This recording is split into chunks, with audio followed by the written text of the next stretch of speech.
Teman-teman, jadi gugatan Baim Wong yang diajukan pada tanggal 7 atau tanggal 8 Oktober 2024 telah diputuskan oleh hakim tanggal 16 April 2025. Dan keputusannya, teman-teman sudah mendengar sendiri ya, bagaimana dari pihak pengadilan menyampaikan secara jelas dan gamblang.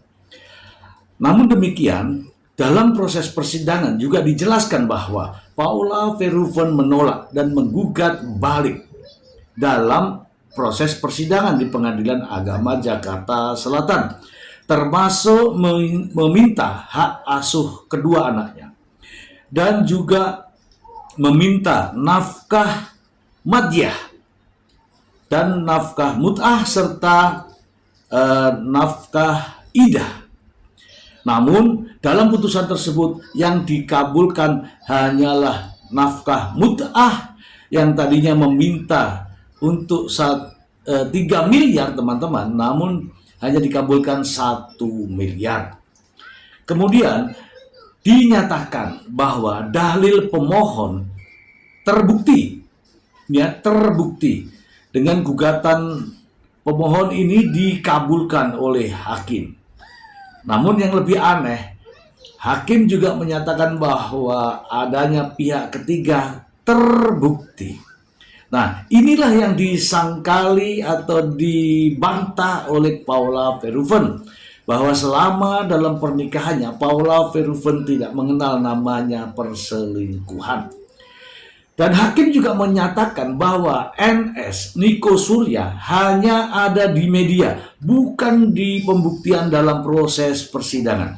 Tentu saja ini lucu manusia di Indonesia tidak bisa dihadirkan dalam proses persidangan, hanya ada di media yang ramai diperbincangkan, namun dinyatakan sebagai cukup bukti atau terbukti. Dan dari pihak ketiga inilah sehingga Paula dinyatakan sebagai istri yang nusus, istri yang durhaka. Dan Paula tidak tinggal diam. Paula melakukan perlawanan. Karena Paula yakin bahwa perbuatannya tidak membuat dirinya sebagai istri yang nusus.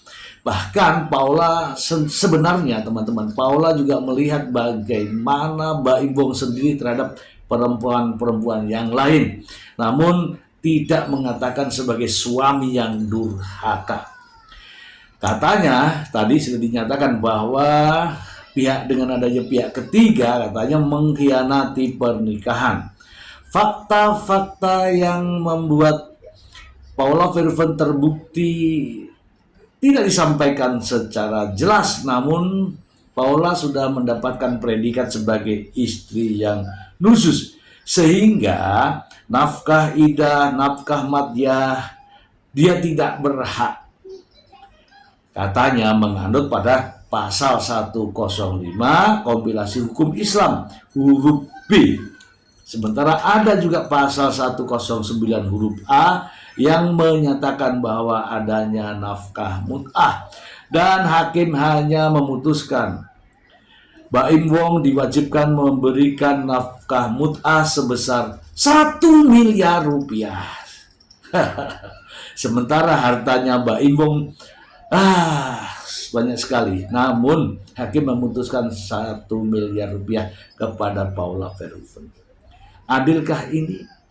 Ya, teman-teman yang menilai.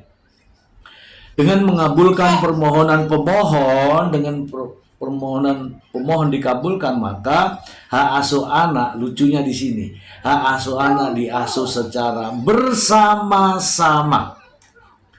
Dan bagaimana prediksi saya? Putusan telah diambil pada tanggal 16 April 2025. Namun Paula Verhoeven banding, teman-teman. Bagaimana prediksi bandingnya?